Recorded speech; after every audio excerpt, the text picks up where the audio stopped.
Hello friends, இன்னைக்கு மத்தியானம் lunch என்னன்னு பார்க்கலாமா? சூடான சாதம். இன்னைக்கு சமைக்கவே ரொம்ப அலுப்பாக இருந்துச்சுங்க. அந்த அலுப்பாக இருக்கிற டைமில் நமக்கு என்ன தோணும்? எப்பொழுதுமே ரசம் வச்சு உருளைக்கிழங்கு வறுக்கலாம், இல்லை தயிர் சாதம் பண்ணலாம் அப்படிங்கிற மாதிரி தானே தோணும். இன்னைக்கு தக்காளி சூப் பண்ணேன். அதுக்கு சைட் டிஷ்ஷாக உருளைக்கிழங்கு வறுவல்.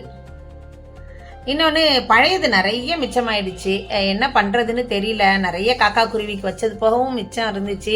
வத்தல் கிள்ளி வைக்கிறதுக்கெல்லாம் கிளைமேட்டு சரியில்லை. ஸோ அதை தயிர் சாதமாக கிளறி எடுத்திருக்கேன். அந்த தயிர் சாதம் இது புதினா மல்லி கருவேப்பிலை துவையல்,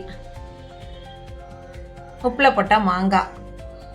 இன்னைக்கு லஞ்ச் இதுதான். உண்மையிலேயே ரொம்பவே சோம்பலாக இருந்ததுனால சாப்பாடு செய்யவே ரொம்ப இதாக இருந்துச்சு. இருந்தாலும் சூப்பு வச்சு உருளைக்கிழங்கு வறுத்தாச்சு, தயிர் சாதமும் பண்ணியாச்சு, துவையலும் பண்ணியிருக்கேன். இந்த துவையல்லாம் நான் வீடியோ அப்லோட் பண்ணுறேன், பாருங்கள்.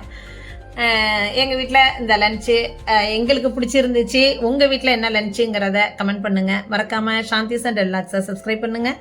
உங்கள் ஃப்ரெண்ட்ஸ் அண்ட் ரிலேட்டிவ்ஸ்க்கு ஷேர் பண்ணுங்கள். அப்படியே லைக்கையும் தட்டி விட்டுருங்க.